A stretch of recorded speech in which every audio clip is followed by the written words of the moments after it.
the top of North Twin Cone Peak in Colorado, welcome to the GCN show.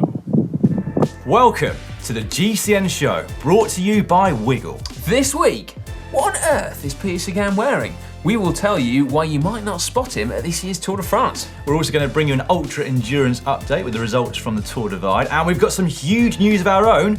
We're launching a brand new channel.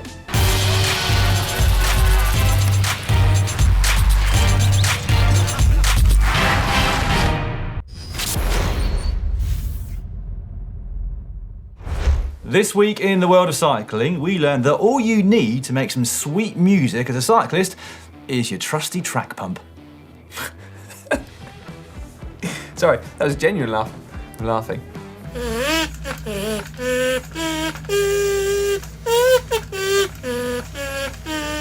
Tell you what, we got Jeremy's theme tune sorted, haven't we? Look at that. Oh, definitely. We use it every time he comes on the channel, shall we?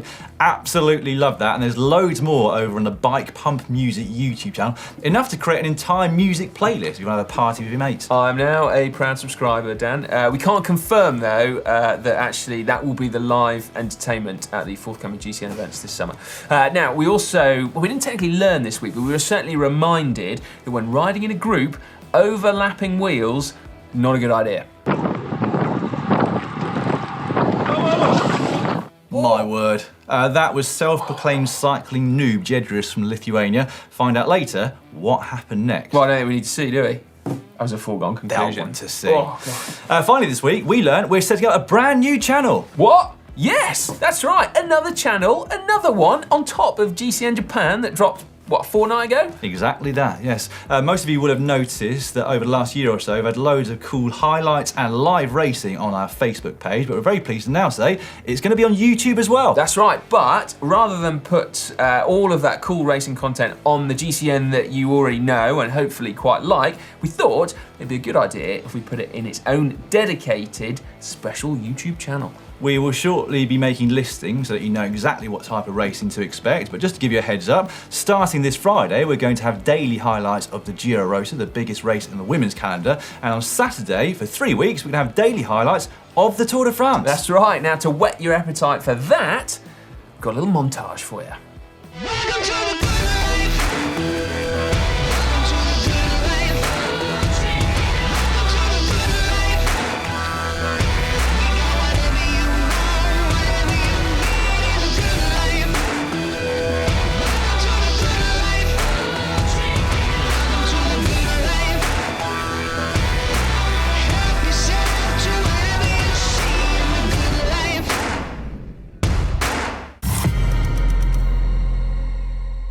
I tell you what, there's nothing quite like an epic montage to get you excited about the Tour de France. I love it, mate. Although we should probably warn our viewers before the race starts this Saturday in Brussels that there is one very high-profile rider that you might not even be able to spot. No, Chris Froome, sadly, of course. Apart from Chris Froome in hospital. Tom Dumoulin? No, the joke here is the fact that he is going to be in the race.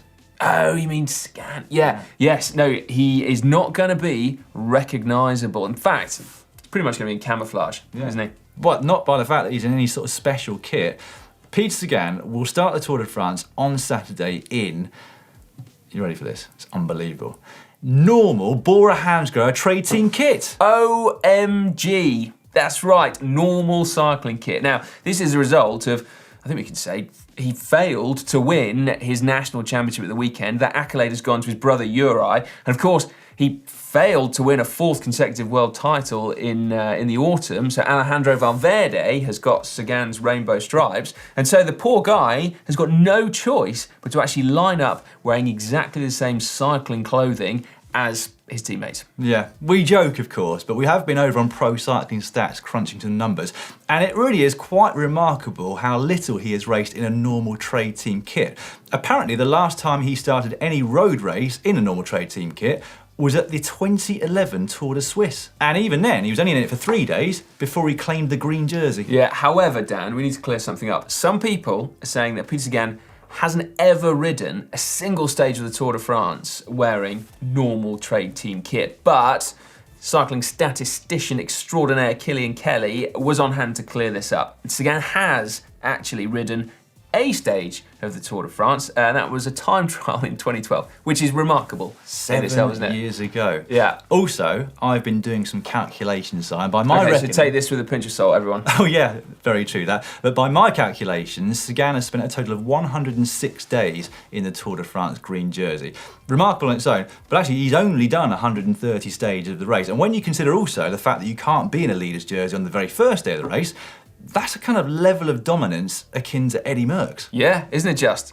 Well, technically it's a level of dominance on a par with Eric Zabel, who Sagan kind of shares the record of 6 green jerseys apiece. But given that Peter Sagan is odds-on favourite to claim the green jersey this year, by the end of the Tour, could he have that record all to himself? Well, you'd have thought so, wouldn't you? You would. The other question is, how long is he going to be in his Bora Hansgrohe jersey before he trades it in for a jersey of a different colour? Because on that first stage that starts and finishes in Brussels, there are a couple of cobbled climbs which could dent the speed of the pure sprinters, and the final couple of 100 metres are slightly uphill too. So it could well be that he takes the stage win and the green jersey and the yellow jersey on the very first day of the race. Yeah, I wouldn't bet against that. I certainly wouldn't bet against it being a really dangerous finale, not when there's that much at stake on the finish line. I mean, just remember 2014 in Harrogate, poor old Mark Cavendish bouncing down the tarmac. Now, if there are, what am I saying? Of course, all of you riders that are actually going to start the Tour de France on Saturday, here is a little reminder, going back to our mate Giedris, not to overlap wheels when you're riding in a peloton. We're going to watch the end of it? I think we should. Go on.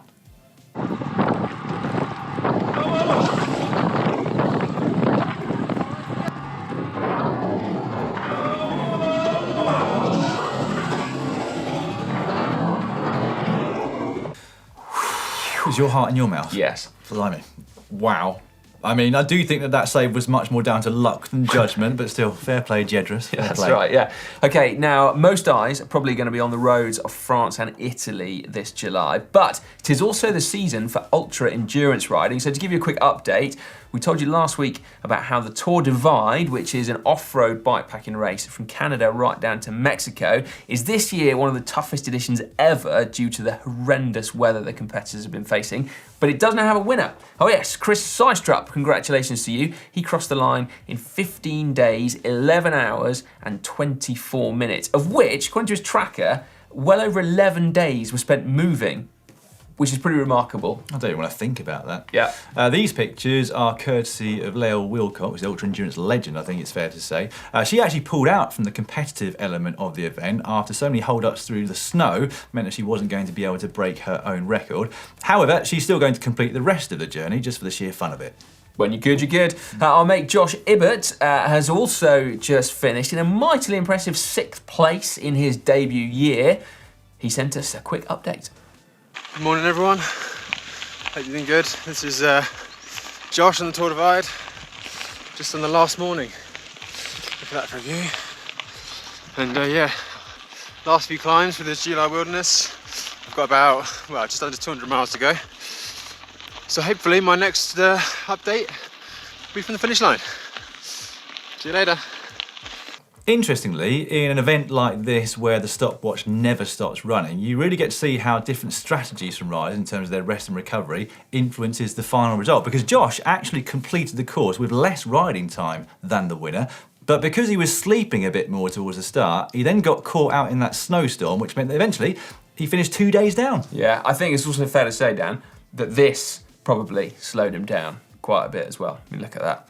Looks nice. Actually, what he really needed, though, I think, was this. Yes, a 24-hour sausage vending machine. Fuel for Dr. Ian Walker. Now, he is a psychologist that you will probably remember made an appearance right here in the GCN HQ for a GCN show not so long ago. Now, he is currently midway through his record attempt at the length of Europe. So that's 6,300 kilometers, the record to which is currently 19 days and 11 hours. It's a record that's not been set for very long. Rob Gardner got it just a couple of weeks ago, but Ian is apparently 2 days up on schedule.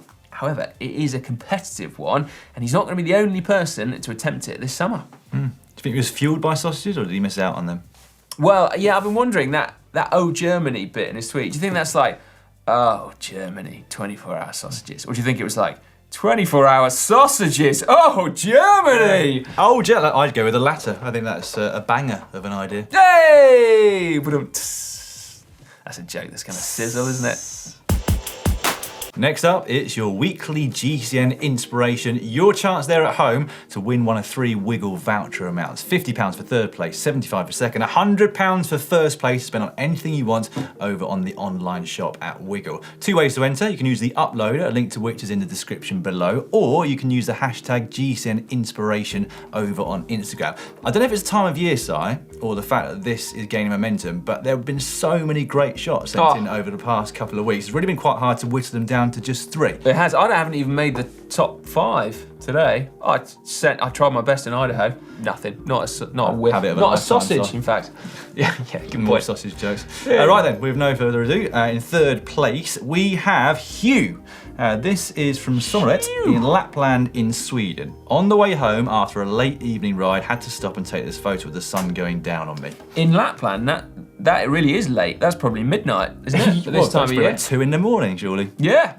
That is a nice shot, though. Nothing I like better than a midnight bike ride is How the sun calm setting. does it look there? And rising at the same time. Just not a ripple in the water there, is there? That like does that one? look pretty good, doesn't it? Right, in second place, we've got this sent in by Brandon from South Jordan in Utah. He said, this is the 3rd ride on my new Trek gravel bike. Tell you what, that's a very pleasing image, isn't it? Like, I don't want to damn it with faint praise because it's great, but do you know what I mean? There's something incredibly cool about that shot. There is. Taken from a giant pipe in the ground. I like the fact that there's not even a bike in it, but you still are inspired to go out and ride your bike when you look at that photo. Yeah, very nice shot there. Well done to you, Brandon. Nice shot. £75 on its way to you.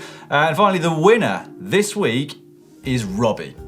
This is from Trentino in Italy. Wow! Taken on a self-supported cycle tour, the Italian Dolomites, with 4 friends in late June 2019. This was shot on a cycleway through a vineyard on the lake between Trento and Ponte di Legno via the Passo del Tonale.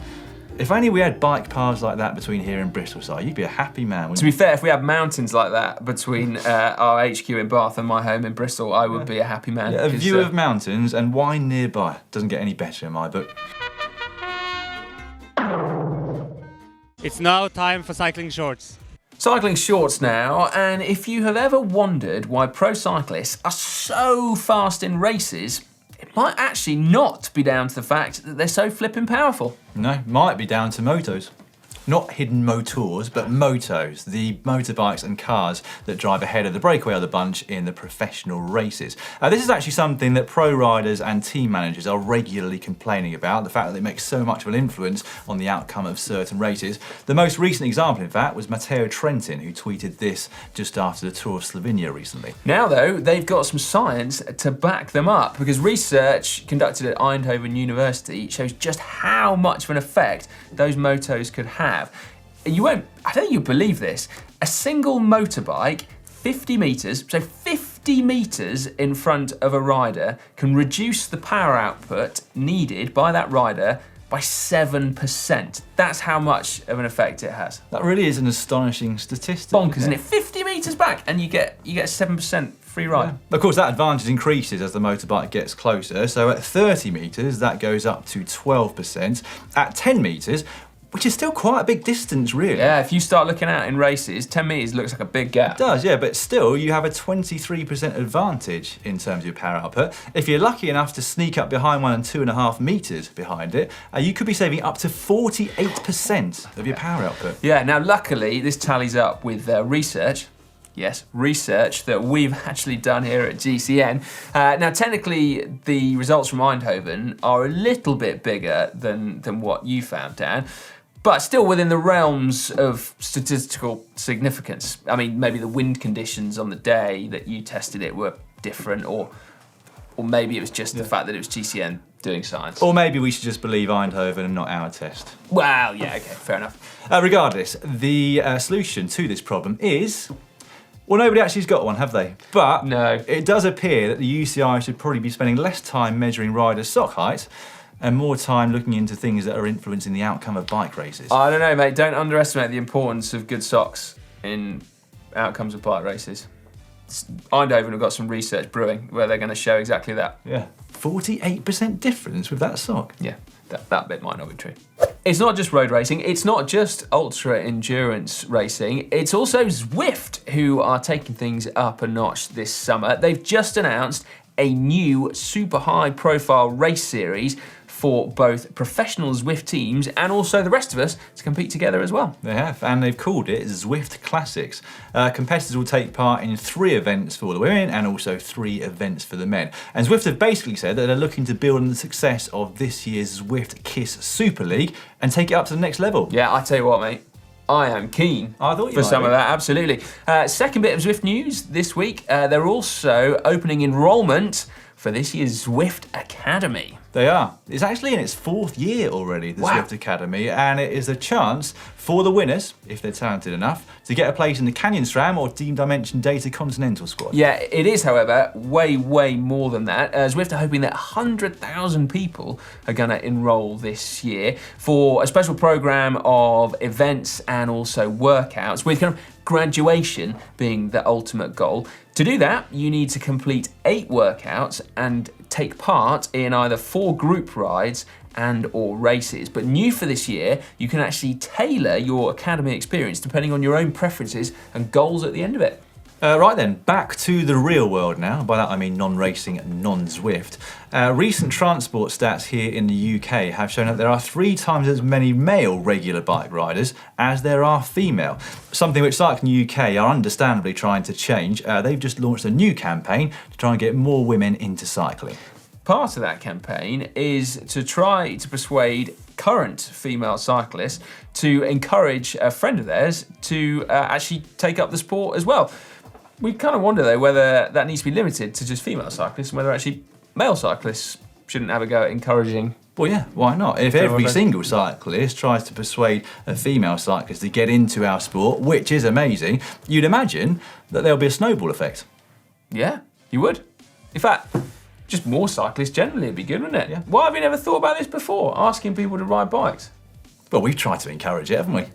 Yeah, good point. Anyway, genius plan. Right, we will finish with one very exciting bit of news for us here at GCN, and that is that in addition to the amazing bikes from Orbea and Canyon that we're lucky enough to ride on a daily basis, we're also super pleased to announce that Pinarello are coming on board as well as a partner and supporter of GCN. So check it out, new F12 coming up. Yeah, I'm going to get that e-bike back. We are now going to announce the 2 very lucky winners from last week's giveaway here on the GCN show. It was, of course, the opportunity to ride part of the final stage of this year's Tour de France. Wow. Courtesy of Continental and with Lactate. 2 winners are Liam Hare and Bram Swinkels of the Netherlands. Very well done to both of you. You 2 are going to have the time of your lives. Except if you bump into Lloydie, who's also going to be there in Paris. Oh, I as well. will be there, yeah. In If which you do case, see me, come and say hello if you want to. Yeah, yeah. Hack / bodge of the week now. I've got some crackers this week. So We do indeed. Starting with this one. This is like a, why did no one think of this before? It's a mudguard with a built-in spoiler. Yeah. Look at that, sent in by Mark. Yeah, from the streets of Vancouver. To be honest, though, it's been some time, if ever, that I've gone fast enough where I've needed a spoiler to keep traction at the rear wheel. But nevertheless, it looks slightly funkier than your standard ass saver, doesn't it? It does, and check out those fairy dice as well, hanging from the saddle there. That is one pimped out ride. Well, I mean, if your bum doesn't get wet, the fairy dice most certainly are going to, aren't they? They'll be sodden by the end of a good wet ride. Good point, actually. Good point. This slightly deceiving trick, I'm not sure if it's a hack or bodge, came in from Harry. Trying out new saddles. Manufacturer only accepts returns if the rails are unmarked and tags are intact. But I wanted to test ride it, so I put electrical tape on the rails, labels in a Ziploc bag against the seat post. Ta-da. Well, there's no arguing with that, I suppose, but equally, I don't know. Don't know what I think about that. What you don't know doesn't hurt you, does it? So you'll think you're getting a brand new saddle if he decides that's not the one for him and sends it back. Is it like buying pants and then, as in like underwear, and then sending it back? You know, like it's just one of those things where you found it was too baggy again. Yeah. Right. Next up, we got this from Tom over in Longmont, Colorado. Completely tore both quadricep tendons. Oh, how'd you do that? Well, I don't know. It looks nasty, doesn't it? And sounds very nasty too. I couldn't wait to get back on the bike, so I removed removed the pedals and lowered the seat, making it a strider. It's almost like riding and better than walking with crutches. That's amazing, an adult balance bike. It is amazing how you are never more determined to get on a bike than when somebody or something says that you can't. Yeah, very true that. Yeah, is there anything more frustrating than being injured? I applaud that very much, that's great. Now we got this one sent in by Mindaguas? Yeah, I left you this name. Yeah, Mindaguas. Well, yes. Anyway, apologies for that. This, he said, or she, in fact, I've got no idea, was sent in from the mean streets of Krakow. That is a cool looking bike. Check it out, the skeleton bike. I don't know how they've done that, mate. Is that like just a load of extra fiberglass put on? Looks like, I don't know, but they've done a blooming good job, I would say. Have. I bet it lights up at night as well. What animal was that? Well, it is at night and it's I don't not know if lit we've up, deemed mate. any of the previous ones hacks or bodges yet, have we? So we better do it with that. That's a hack. That's definitely a hack, yeah, the skull bike. That's one for John Cannings to have a go at maybe in the winter, in those dark days. Right, this next one comes in from Kevin over in Toronto. Saw bike and rack while walking to Starbucks and couldn't help but laugh. Custom bike rack glued to the roof of the car. Bodge! Undignified exposure of the bike's undercarriage as it's mounted upside down to the custom rack. Held to the rack by a cotton rainbow belt at the seat and what looked like 2 inner tubes on the shifters. Do you know what? You know how tight I am, Si? Yeah. If I can save a few £100 by making my own bike rack, which as you know I'm not capable of doing, but I probably would do if I could. Yeah, I think you're so tight that you would never glue anything to the roof of your car because you wouldn't want to hinder the resale value. Well, that is true. That is true. All right, bodge then. Yeah, that's definitely a podge. Right, this one. Don't know about this one. This is sent in by Scott. He said, taking my wife on a cycling vacation meant buying a tandem, which was way too long for our old bike rack. So we added an aluminium beam and quick release fork mount for a super secure bike carrier. Which is great, except for the fact that your tandem's too long for your bike rack. I wonder whether it's maybe too wide for your pickup truck. Well, yeah, it does look like that rear wheel is poking out ever so slightly. Maybe you need a chainstay mount as well at the rear there, because at the moment I think you could bring a new meaning to the term half-wheeling. Well, that's right. Too close to a cyclist on the road. Well, not only that, you get to your destination and find you've got about 40 mailboxes like attached to the back of your truck. So yeah, be very careful there, Scott. I'd say we're in the middle at the moment. That one at the moment. Hodge. Get the words out in a second. Yeah, it's a hodge. It's the first ever hodge. It's time now for Caption Competition, that point in the show where you get to try and win a GCN Camelback water bottle. All you got to do is caption a photo, make it funny, and we pick out the best ones each week. To give you an example, here is this week's winner, and it's Tim Bishop captioning this photo of Wout Poels on the podium. No need for an umbrella, he's used to spending time in the drops. That's the kind of standard we're working towards. It is exactly the sort of standard. I mean, we actually both chuckled out loud. We read did, that. yeah. All right, this week's photo is of Hodge and Jakobsen of Team De Koning Quickstep. I will get you started. Ooh, legs feel good today. That's pretty good. I didn't have much time this week, mate. I normally spend a couple of hours on that. I only had half an hour. To be fair, that's pretty impressive. Also impressive, can we just say, how are they managing to cycle along in such close proximity to one another? Do you think they've got their handlebars tangled up? They can't hit the deck. Yeah. Who knows? Anyway, get involved in the comment section below with your captions and we'll pick out a winner this time next week. We will soon be telling you what's coming up on the channel over the next 7 days. Before that, we'll be going through a few of our favourite comments. But first, time for the new GCN show segment. Your opportunity to win yourself 3 months free subscription to Zwift. All you've got to do is use the hashtag AskGCNTraining. Send in your training related question and one of the Zwift coaches will help you answer it.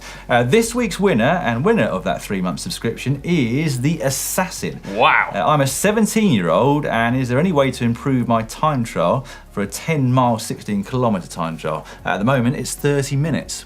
Wow, I tell you what, that's a great question, isn't it? And also, fantastic name there on YouTube. Right, I think I'd split this into two, wouldn't you? So, firstly, you want to look at improving what's commonly known as your lactate threshold, which is probably a little bit easier than your current 10-mile time trial pace. It's kind of what you could sustain for an hour as opposed to 30 minutes.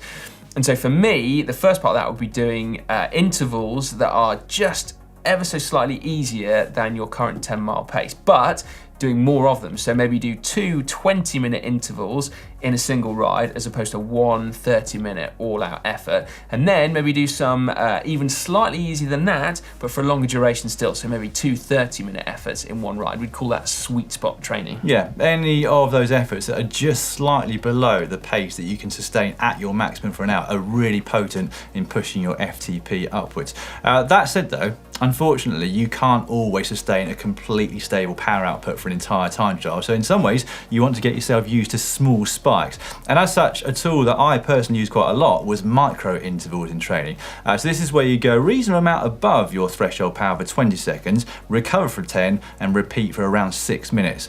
Within a session that's an hour to an hour and a half long, you can get 3 or 4 of these intervals done. And again, I used to find that very potent indeed. Also, make sure that you're doing both those sessions on the bike that you're using for your time trial so that you get used to putting out that power in that position. Very good point. And also do that kind of not every single day. You want to recover in between, don't you? So, have a few key sessions every week and then have plenty of easier days in between as well. It might have been because I was lazy, Si, but even as a full-time cyclist, I only got 5 good days of training per week. I really needed the other 2 days of rest. 5's a lot, mate. I mean, I was training really hard. Yeah, absolutely.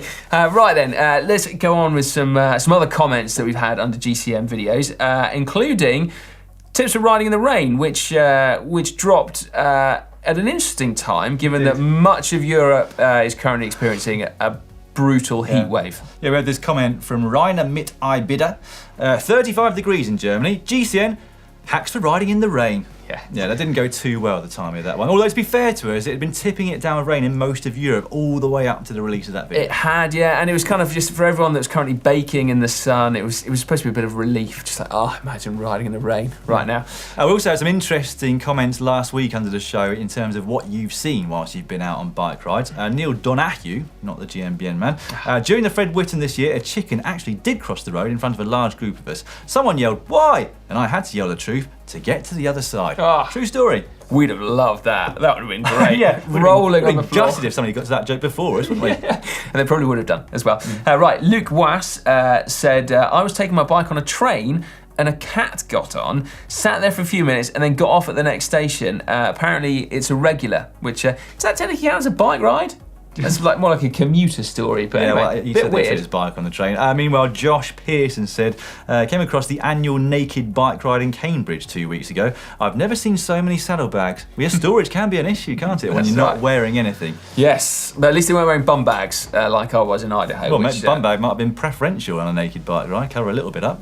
That's a good point, actually. Yeah. I'd need quite a good bum bag, big bum bag for that one. Anyway, also under that Idaho video, Mr. Grumpy53, he said, I'm going to wait until someone comes out with a 15 speed cassette so I can have that 12 to 26 straight through block. Undoubtedly, Mr. Grumpy, if someone does come out with a 15 speed cassette, they will definitely give you your straight through 12 to 26, which you might be the only person in the world to want one. But anyway, I kind of know where you're coming from. And also under that very same video from Idaho, Adam Cotham put those drops are so flared that John Travolta wants them back. Yeah, they were quite large, Dan, and yes, not terribly aerodynamic, but still, good for gnarly descent. Right, we also have this one under 24 hours in hell. I wanted this in. Michael McDermott said that Dan should try this around a greyhound track chasing a beer. Yeah, you'd probably be able to break the hour record. Well, the thing is, I would sprint so hard, so I'd probably get to it within a couple of minutes. Yeah, you could do a kilo like that, couldn't you? And also, Simon's bike packing adventures. Don't try this at home. Yeah, because my living room is slightly smaller than the velodrome, so don't worry, I won't. Right then, on the channel this coming week, as mentioned earlier in the show, on Wednesday, we've got our big Tour de France preview show. Yes, we say big. Marty, for some reason, the camera trickery meant that he doesn't look that big in this preview show, which is unfair. We promised we didn't do this deliberately to him. It wasn't like, a builder on their first day at work where you get them to hold a bag of sand above their head and see how strong they are, only to cut it and cement will go all over their head. Anyway, moving on to Thursday, we're going to show you 10 ways that you can become a more environmentally friendly cyclist. On Friday, we've got another how-to on gravel with J-Pow, which is, I think, a chance to put that bike pump music back in. That's right. Saturday, we have cyclist versus footballer. Who is the fittest? We actually basically managed to rope in an exceedingly high-profile professional footballer from here in the UK. So that was mega exciting. And then on Sunday, we've got Secrets of Speed. Oh yes, a closer look at some of the amazing time trial tech at the Tour de France. And let's not forget here, the Tour de France and the Giro have already kicked off, so there's going to be loads of other amazing videos coming, not to mention the highlights over on our new GCN channel. I'm actually going to be on the ground in Brussels on, well, about now roughly, as you're watching this when it comes out. Wow. We shall end, as ever, with Extreme Corner. We've got a belter for you this week. We have. Coming up now is our videographer, Tom Grundy, having the stack of all stacks on Martin Ashton's random tandem with Danny McCaskill. There we go, we're getting the hang of it. Oh, that's hilarious. Should we see that in slow-mo? Yes.